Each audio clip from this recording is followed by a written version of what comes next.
Please. Arjun Meghwal जी।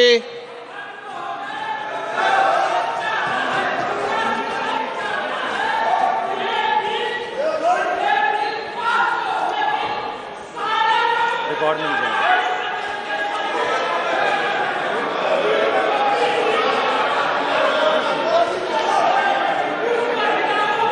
अर्जुन मेघवाल साहब।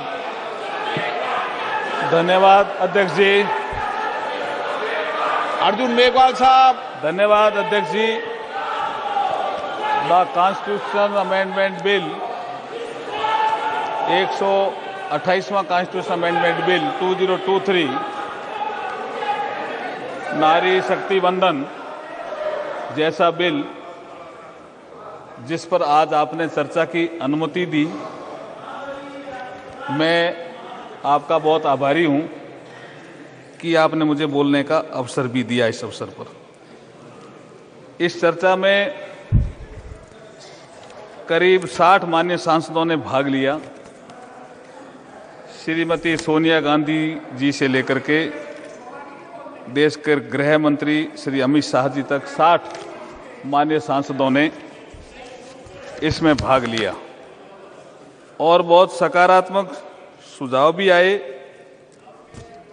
और इन सुझावों के आधार पर जो कुछ विषय रह गए थे उनके द्वारा मैं आपको जानकारी देना चाहूँगा। जैसे एक विषय अधिकतर चर्चा में आया, दिन भर से आ रहा है, कि हमारी रैंकिंग महिला प्रतिनिधित्व में कम है। इंटर पार्लियामेंट्री यूनियन के डेटा के अनुसार विश्व भर में नेशनल लेजिस्लेटिव बॉडीज में महिलाओं का औसत प्रतिनिधित्व 24% है, 24%। अभी भारत की लोकसभा में महिलाओं का प्रतिनिधित्व 15%, 15.1% है। इस नारी शक्ति वंदन विधेयक के पारित होने के पश्चात हम ग्लोबल एवरेज से ऊपर उठकर 33% महिला भागीदारी सुनिश्चित करेंगे तो ही हमारा रैंक भी बढ़ेगी, हमारी रैंक भी सुधरेगी। इसलिए करीब करीब सभी ने इसका समर्थन भी किया है। कुछ लोगों ने इसको पॉलिटिकल रंग देने का प्रयास किया, उसके लिए माननीय गृह मंत्री जी ने अधिकतर जवाब दिया। एक दो बिंदुओं का मैं भी जवाब देने की कोशिश करूंगा। प्रधानमंत्री मोदी जी के नेतृत्व में ये G20 में भी तय हुआ और प्रधानमंत्री जी का स्पष्ट सोच भी है कि वुमेन डेवलपमेंट से हमें वुमेन लेड डेवलपमेंट की तरफ तेजी से बढ़ना है और इसी कड़ी का ये बिल है। मैं 3-4 मुद्दे जो और आए हैं, विशेष करके कुछ महिलाओं के नाम इस चर्चा में आए जो मातृशक्ति ने महिला अधिकारियों के लिए संघर्ष किया। जिन्होंने भी संघर्ष किया उन सब का मैं अभिनंदन करना चाहता हूं। लेकिन कुछ भारत की महान परंपरा में नारी शक्ति का जो हमेशा से योगदान रहा है उनका भी मैं जिक्र यहां करना चाहता हूं। वैदिक काल में गार्गी, अपाला घोषा, लोपामुद्रा जैसी विदुषी महिलाओं का उल्लेख मिलता है जिन्होंने उस काल में देश और समाज का नेतृत्व प्रदान किया। रानी दुर्गावती, रानी चेन्नम्मा, रानी अहिल्याबाई, रानी लक्ष्मीबाई जैसी नारी शक्तियों ने समय आने पर अपने राज्य का नेतृत्व भी किया और अपने राज्य के शत्रुओं से अपने राज्य की जनता की न सिर्फ रक्षा की बल्कि विकास के भी नए कीर्तिमान गढ़े उन्होंने। ऐसी हमारी नारी शक्ति रही है। सावित्रीबाई फूले का नाम भी याद आया, रमाबाई, रानी गैडेनल्यू, भगिनी निवेदिता, रानी एनी बेसेंट, उषा मेहता, सरोजनी नायडू, अरुणा आसफ अली जैसी असंख्य नारी शक्ति ने आज़ादी के महासंग्राम में आगे बढ़कर नेतृत्व किया, अंग्रेजों से लोहा लिया, साथ ही नारी सशक्तिकरण और समाज सुधार के लिए प्राणपण से कार्य किया। मैं जिस राज्य से आता हूं, राजस्थान से, एक पर्यावरण की रक्षा के लिए अमृता देवी बिश्नोई 363 महिला और पुरुष शहीद हो गए लेकिन पेड़ नहीं कटने दिया। ऐसी महिलाओं का भी हम वंदन आज करने का अवसर है। मैं इस सदन में, इस सर्वोच्च सदन में सुषमा स्वराज जी को भी याद करता हूं। उन्होंने कहा था कि महिलाओं को आरक्षण दिए बिना, उनके प्रतिनिधित्व के बिना ये विकास की यात्रा अधूरी है। आज हम उनके सपने को साकार कर रहे हैं। ऐसा माना जाता है कि महिला मां के रूप में होती है, उसे जननी कहा गया है, और करुणा, ममता, दया, त्याग, समर्पण, प्रेम आदि महिला के स्वाभाविक गुण होते हैं। और जब महिलाएं आगे बढ़कर के नेतृत्व करेगी, अर्थात मातृत्व के साथ साथ नेतृत्व भी करेगी, तो इन गुणों के कारण निर्णयों में जो हम डिसीजन लेंगे उसमें संवेदनशीलता आएगी, सहजता आएगी, समाज और राष्ट्र की भलाई के तत्व स्वाभाविक रूप से परिलक्षित होंगे हमारे कानूनों में। आगे हम 2047 में भारत की आजादी के शताब्दी समारोह का उत्सव मनाएंगे, तब यह दुनिया भारत की विकास यात्रा में महिलाओं के नेतृत्व को महसूस करेगी। इसलिए आज जो आपने कार्य किया है, मुझे लगता है अमृतकाल की बेला में, जिसका प्रधानमंत्री जी नरेंद्र मोदी जी कई बार जिक्र करते हैं, यही समय है, सही समय है, भारत का अनमोल समय है। 2-3 विषय और थोड़े टेक्निकल आए,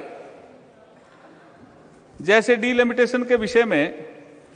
ये डीलिमिटेशन एक्ट संसद ने बनाया, कई बार उसकी नहीं, संविधान में संशोधन संसद ने किया, 82 में प्रावधान है। तो डीलिमिटेशन जो अधिनियम है, उसके सेक्शन 8 और 9 में ये कहा गया है कि संख्या दे करके निर्धारण होता है, जिसका जिक्र अभी गृह मंत्री जी कर रहे थे। तो मेरा ऐसा मानना है कि ये टेक्निकल चीजों में हम जब अगर जाएंगे, तो कई बार आप शायद या तो ये चाहते होंगे कि ये टेक्निकल चीजों में ये बिल फंस जाए। इस बिल को हम फंसने नहीं देंगे अब। हाँ, इस बिल को अब हम फंसने नहीं देंगे, क्योंकि वर्टिकल एंड हॉरिजेंटल डिबेट में Rajesh Kumar Dhariya versus Rajasthan PSC physically handicraft और महिलाओं के लिए आरक्षण, जो जिसको सुप्रीम कोर्ट ने तय किया कि महिलाओं का आरक्षण का विषय हॉरिजेंटल भी है और वर्टिकल भी है। आप कहते हो तुरंत दे दो, तुरंत डीलिमिटेशन भी नहीं होगा और तुरंत दे देंगे तो संविधान का अनुरूप नहीं होगा। तो क्या आप चाहते हो कि हम तुरंत दे करके इसको, जब आप तो, चूंकि हम तो यहां पास करेंगे, आपके सहयोग से पास होगा, लेकिन आप पीआईएल लगा करके सुप्रीम कोर्ट में भी तो जाओगे, तो आप चाहते हो कि वहां बिल अटक जाए। इसलिए महिलाओं के उचित प्रतिनिधित्व देने वाला ये बिल है। आप सबने सहयोग किया, मैं आभार भी प्रकट करता हूं, लेकिन ये टेक्निकल बातों में अपने को इतना उलझना नहीं चाहिए, क्योंकि ये सब सोच समझ करके ही इस बिल के लिए प्रावधान किए हैं। इस बिल में महिलाओं के लिए आरक्षण हॉरिजेंटल के साथ साथ वर्टिकल भी है, क्योंकि पार्लियामेंट में एससी एसटी के लिए आरक्षण है, इसलिए परिसीमन जरूरी है। ये आपको समझना है। इसके अलावा जो विषय और भी कुछ सदस्यों ने रखे, जैसे एक विषय रखा कि डीलिमिटेशन क्या जरूरी है, सीट रीएडजस्टमेंट क्या जरूरी। आर्टिकल 82 में साफ साफ लिखा हुआ है, जिसका जिक्र निशिकांत दुबे जी भी कर रहे थे, कि आर्टिकल 82 में लिखा हुआ है कि रीएडजस्टमेंट ऑफ सीट डीलिमिटेशन का ही पार्ट है। तो आप कैसे तय करोगे ये सीट महिलाओं के लिए आरक्षित है? तो वो उसको उनका काम है। अगर वैसे ही कर दोगे आप, तो फिर आप पीआईएल में जाओ, कोर्ट में जाओगे, सुप्रीम कोर्ट में। लेकिन अब हम महिलाओं को इंतजार नहीं करना पड़े, ऐसा पक्का प्रबंध कर रहे हैं, और ये महिला आरक्षण बिल हम लेकर के आए हैं। देखिए, विपक्ष के समय भी, अभी राहुल गांधी जी बोल के गए, ये बिल पास कराने का समय था, लेकिन ये क्यों नहीं लाए? जो मुझे कई बार एक कोटेशन याद आता है, क्योंकि उनके पास ना तो नीति थी, ना नियत थी, और ना नेतृत्व था। आज हमारे पास नीति भी है, नियत भी है, और आदरणीय मोदी जी जैसा नेतृत्व भी है। इसलिए ये बिल आ रहा है और अभी पास भी होगा। और इस विषय में जो आपने जो टेक्निकल विषय रखे, मैं आपसे फिर अनुरोध करता हूं कि अमृतकाल का ये समय है। नए संसद भवन में पहला बिल, वो भी नारी शक्ति वंदन का है। सभी दलों ने समर्थन किया। इसमें पॉलिटिकल स्कोर करके आप क्या इसमें करना चाहते हो? हमारे पास भी बहुत सी चीजें हैं।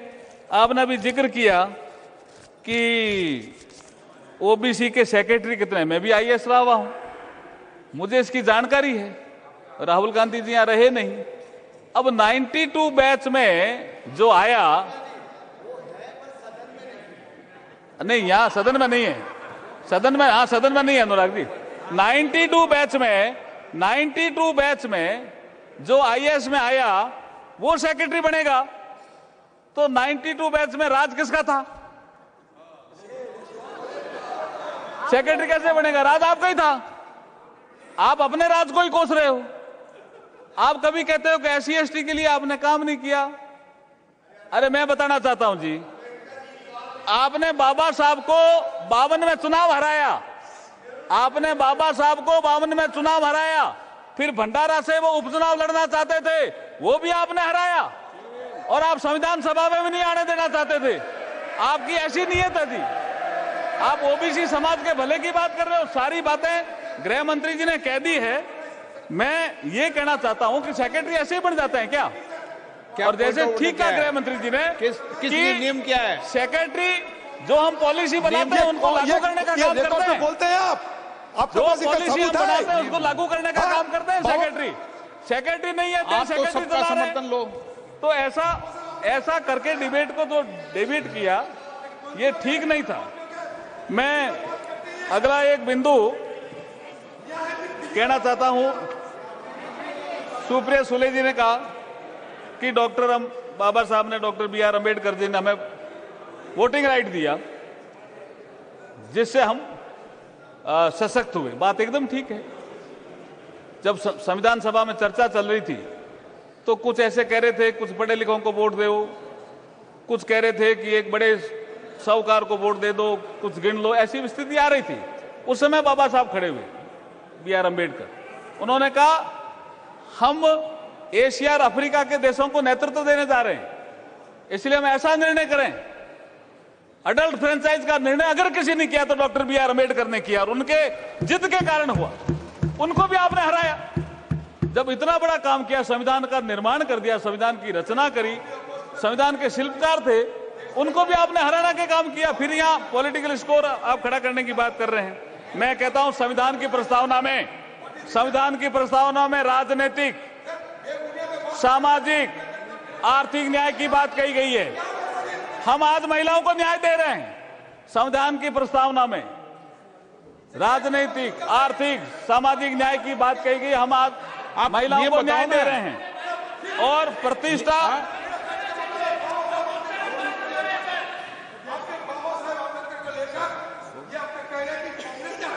हाँ, क्यों फिजलाबाद करते हैं सदन के अंदर? सदन का गुमराह करना चाहते हैं आप। एक सेकंड, ये फैक्चुअली करेक्ट है। जैसे राहुल गांधी को बीजेपी ने हराया, ये फैक्चुअली करेक्ट है। बाबा साहब के सामने जीत कराने वाले प्रत्याशी कांग्रेस के ही थे, तो कुछ नहीं हुआ, कुछ नहीं हुआ।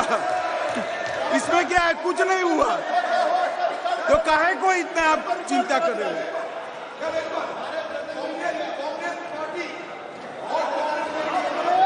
भारत रत्न भी नहीं दिया और आप सेंट्रल हॉल में तेल चित्र भी नहीं लगने दिया। अरे सेंट्रल हॉल में अध्यक्ष जी तेल चित्र भी नहीं लगने दिया। मेरे पास रिकॉर्ड है। कांग्रेस पार्टी ने कहा कि बाबा साहब भीमराव अम्बेडकर जी का तेल चित्र लगने के लिए सेंट्रल हॉल में जगह नहीं है। ऐसा इन्होंने काम किया।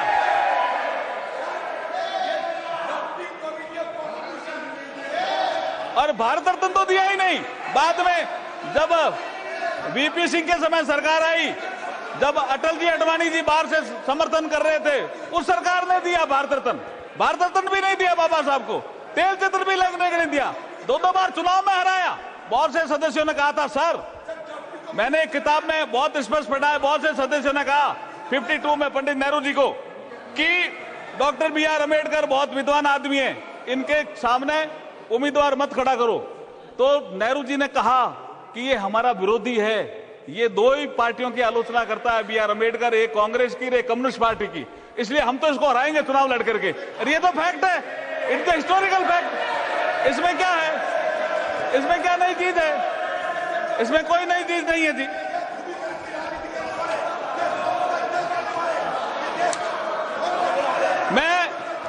मैं ये कहना चाहता हूं,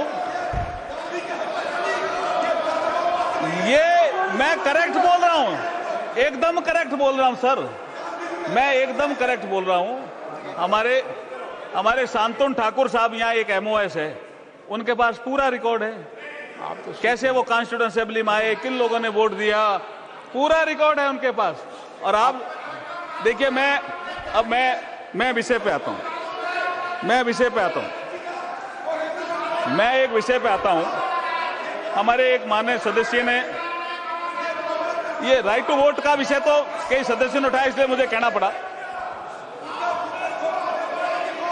राइट टू वोट का विषय तो कई सदस्यों ने उठाया, इसलिए मुझे कहना पड़ा कि राइट टू वोट का अधिकार बाबा साहब ने हम सबको दिलाया। उन्होंने कहा पुरुष और महिला सबको एक साथ वोटिंग राइट मिलना चाहिए।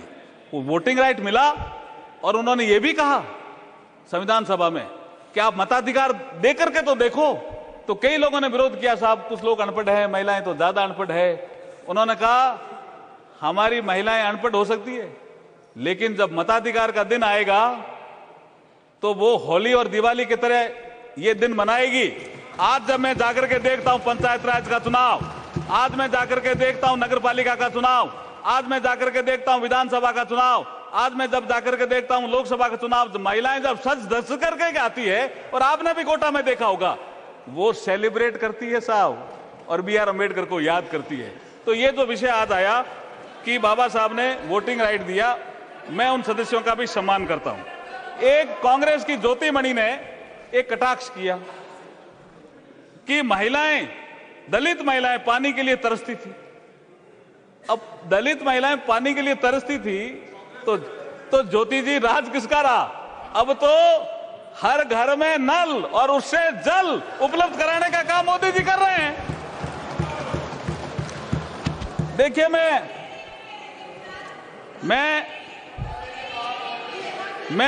मैं एक चीज बताना चाहता हूं कि हमारा 2019 का जो जनरल इलेक्शन हुआ, महिलाओं में जो जागृति आई, ये आंकड़े प्रमाणित हैं, इसलिए बोल रहा हूं कि 2019 के जनरल इलेक्शन में जनप्रतिनिधि चुनने में महिला वोटरों की भागीदारी पुरुषों की तुलना में अधिक रही। ये महिला जागृति है, और आज हम प्रतिनिधित्व दे रहे हैं, एक बिल पास कर रहे हैं, महिलाओं को और सशक्त कर रहे हैं। पुरुषों का मत प्रतिशत 67.2 रहा, वहीं महिलाओं का मत प्रतिशत 67.18 रहा। तो महिलाएं जागृत भी है और इस देश के प्रति एक अच्छा भाव भी रख रहे हैं। मैं अब चूंकि बहुत सी चीजें आ गई है, मैं आपको आगे लास्ट में आगे मैं ये कहना चाहता हूं कि भारत लोकतंत्र की जननी, और आज हम इस लोकतंत्र के मंदिर में महिलाओं को उनका अधिकार देकर इस नारी शक्ति वंदन विधेयक को पास करके नारी शक्ति को वंदन कर रहे हैं। इसको पास करके भारत के प्रधान सेवक सच्चे कर्मयोगी साधक नरेंद्र मोदी जी के नेतृत्व में लोकतंत्र की यात्रा में नया इतिहास रच रहे हैं। मैं अपनी कुछ पंक्तियों के माध्यम से नारी शक्ति को हाथ जोड़ करके वंदन करता हूं। मैं कुछ पंक्तियों के माध्यम से, अध्यक्ष जी, हाथ जोड़ करके वंदन करता हूं। पंक्तियां क्या है? पंक्तियां, नारी शक्ति तेरा वंदन है, नारी शक्ति तेरा वंदन है, वंदन है अभिनंदन है। नारी शक्ति का मान बढ़ेगा, नारी शक्ति का मान बढ़ेगा, भारत का सम्मान बढ़ेगा, शान बढ़ेगी, आन बढ़ेगी, नारी की पहचान बढ़ेगी। सपनों को अब पंख लगेंगे, घर के आंगन तक नहीं रुकेंगे, नारी को अधिकार मिलेंगे, मिलजुल करके काम करेंगे, देश हमारा विकसित होगा, देश हमारा विकसित होगा, दुनिया का नेतृत्व करेगा। जन जन अब जयगान कर रहा है, जन जन अब जयगान कर रहा है, नारी शक्ति तेरा वंदन, वंदन है और अभिनंदन है। मैं आपसे प्रार्थना करता हूं कि इस बिल को आप कंसीडरेशन के लिए लें। बहुत बहुत धन्यवाद।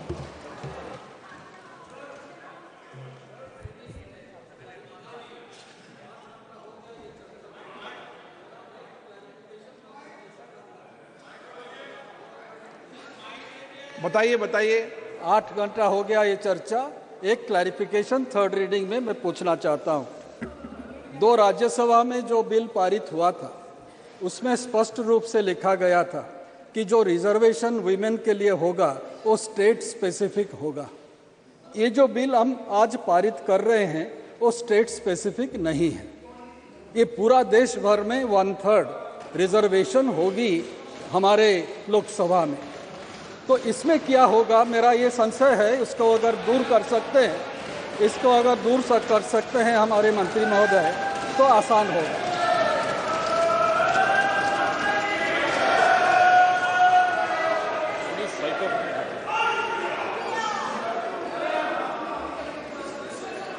संशय ये है सर कि कुछ स्टेट में ज़्यादा महिलाएं चुन के आएंगे या रिजर्व रहेगी और कुछ स्टेट में ये कम होगा। तो इसके लिए कुछ प्रावधान आप करेंगे या डिलिमिटेशन कमीशन के ऊपर ये छोड़ देंगे? इसके बारे में कुछ स्पष्टता इस विधेयक में नहीं है। भर्तृहरि मेहता साहब ने जो विषय उठाया वो आर्टिकल 332A, जिसमें हम 332 में जो 332A जोड़ रहे हैं, रिजर्वेशन सीट इन असेंबलीज, इसमें मेरा यह कहना है भर्तृहरि साहब कि स्टेट लेजिस्लेटिव असेंबली में हम 33% आरक्षण कर रहे हैं। सीट जितनी होगी, जैसे मैं राजस्थान की बात करूं 200, तो 66 हो जाएगी महिलाओं के लिए। अगर कभी 300 हुई तो 99 हो जाएगी। तो ये सबके लिए। गृह मंत्री जी, मेरी समझ है ये काम डिलिमिटेशन कमीशन ही करेगा। सीटें कौन राज्य में कितनी होगी और कौन सी होगी, ये सारा काम डिलिमिटेशन करेगा। इसीलिए डिलिमिटेशन कमीशन को दिया गया है, जिससे निष्पक्ष रूप से क्वासा जुडिशियल प्रोसीडिंग के तहत, सार्वजनिक सुनवाई के तहत ये चीजों को तय किया जाए, बिन राजकीय रूप से होगा और पारदर्शी तरीके।